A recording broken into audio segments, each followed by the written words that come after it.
Le territoire, pour le trouver, il faut traverser l'Atlantique. On se retrouve à 7000 km de l'Hexagone et on atterrit en Guyane et plus particulièrement à l'ouest de la Guyane, dans une commune qui s'appelle Awala-Yalimapo.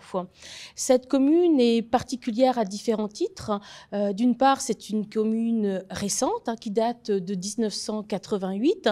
C'est une commune autochtone, c'est-à-dire qu'elle est gérée de deux manières, à la fois par la communauté en fait républicaine, donc un maire et son conseil municipal, mais aussi par une autorité coutumière représentée par deux chefs coutumiers qui représentent la population amérindienne Kalinia.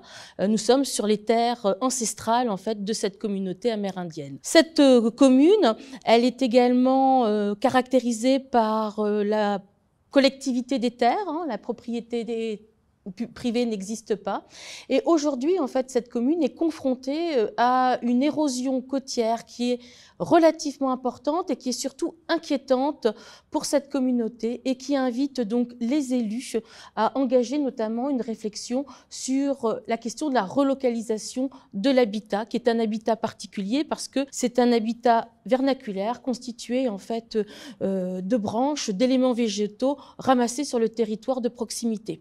Et les Amérindiens se localisent toujours à côté de la ressource qui leur est importante, l'eau, le poisson, le bois, les terres pour cultiver. Et donc on est sur un territoire vernaculaire organisé autour de l'utilisation de la ressource pour vivre.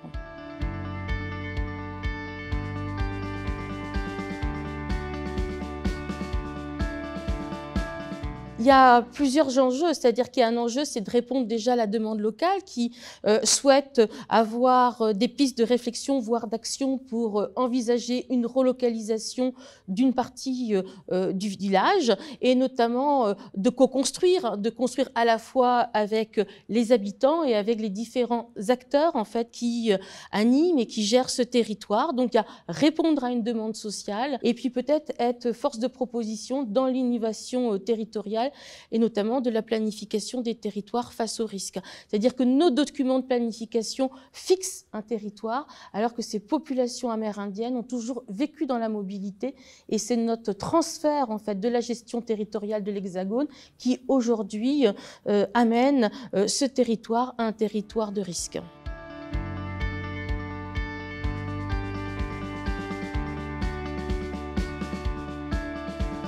Permettre à l'outre-mer d'être questionné et permettre à l'outre-mer, et notamment à la Guyane, d'apporter aussi sa vision des choses. Et également remonter la vision d'une population qu'on n'écoute pas forcément tout le temps, qui est la population autochtone, et montrer que cette dernière est également force de proposition en termes d'aménagement du territoire.